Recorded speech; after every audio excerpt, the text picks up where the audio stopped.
Hey, this is Marco, and in this video I'm going to show you how to check saved stories on Instagram.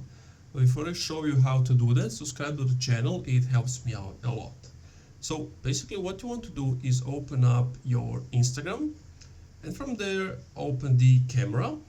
Just take any picture and imagine, just don't post it. Go to the top right, click on the three dots, and you want to click on save. Now this story has been saved to your camera roll, so you can check it there. Another way is to do it just to post a story again, but this time exit it and click on save draft. And if you want to see that draft, go to the take a picture again. Take a picture, just go to the bottom left and you're going to see this open up, and then click on drafts and you will see the thing you have taken the picture of to post it again. And that's it. Thank you for watching this video. If you enjoyed, leave a like, comment, subscribe.